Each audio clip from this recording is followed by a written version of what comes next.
Hello friends, Shipra's গার্ডেনের পক্ষ থেকে আমি শিপ্রা আবারও চলে এসেছি একটা গোলাপ গাছের নতুন পরিচর্যা নিয়ে। এখন প্রচণ্ড পরিমাণে গরম, রোদের তাপ বাড়ছে, তাই গাছকে কিভাবে সুন্দর ও পরিষ্কার পরিচ্ছন্ন রাখবেন। ফুলের দিন আস্তে আস্তে শেষ হচ্ছে। ফেব্রুয়ারি মাসটা আমরা খুব বড়জোর ফুল দেখতে পারবো।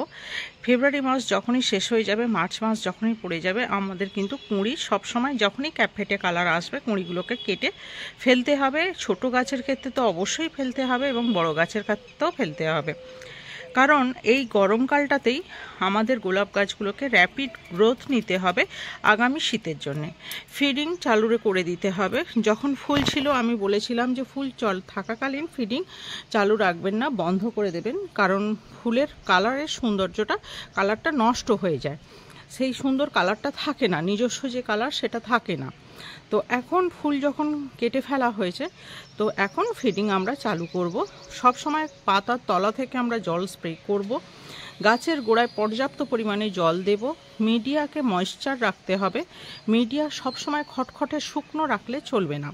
গাছের পাতার ওপর থেকে স্নান করিয়ে দিতে হবে একবার, নিচে থেকে ফোর্সফুলি স্নান করাতে হবে আর একবার, তাতে থিপস মাইটস সম্পূর্ণভাবে মুক্ত থাকবে।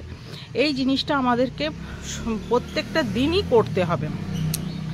এছাড়াও ফিডিংটা যে চালু করতেই হবে, কারণ ব্যাসাল আসছে, খুব ভালো ভালো সুন্দর সুন্দর এই টাইমে ব্যাসাল ছাড়ছে।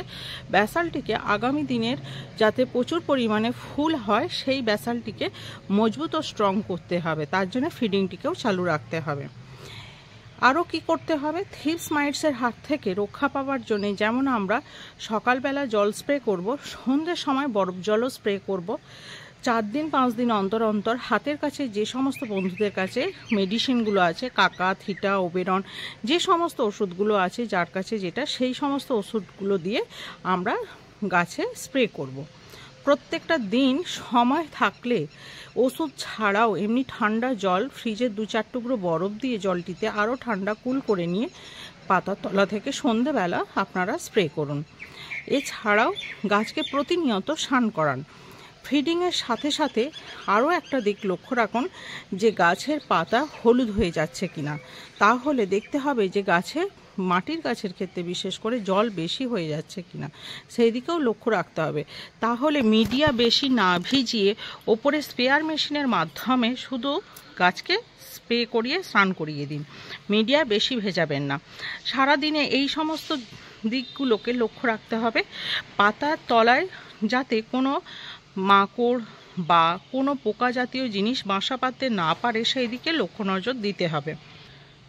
ফুল কেটে ফেলার কথা আমি বলেছি, কিন্তু যে ব্যাসালটি আপনার গাছে বেরিয়েছে, সেই ব্যাসালের মাথায় যে কুঁড়িটি আছে সেটি কিন্তু অবশ্যই ফুলটি ফোটাবেন, সেই কুঁড়িটি কিন্তু কেটে ফেলবেন না। এই জিনিসটা কিন্তু অবশ্যই লক্ষ্য রাখুন। অবশ্যই এই কাজটা আপনাকে করতে হবে। সেই কুঁড়িটি কিন্তু ক্যাপফেটে কালারে আসার পরেই যে কেটে ফেলবেন তা নয়, ব্যাসালের মাথার ওপরে যে ফুলটা আসছে সেটাকে কিন্তু অবশ্যই ফুটতে দিন, সেই দিকে লক্ষ্য রাখুন, ব্যাসালটা দুর্বল হয়ে যেন না পড়ে। আজকে ছিল এই সমস্ত গুরুত্বপূর্ণ ছোটোখাটো টিপস। অবশ্যই কিন্তু চ্যানেলটিকে সাবস্ক্রাইব করে রাখুন। ভিডিওটি কেমন লাগলো অবশ্যই কমেন্ট করুন, আর লাইক শেয়ার তো অবশ্যই করবেন। চ্যানেলে যদি নতুন হয়ে থাকেন অবশ্যই চ্যানেলটি সাবস্ক্রাইব করবেন। আজকের মতো এইটুকু। সুস্থ থাকুন, ভালো থাকুন।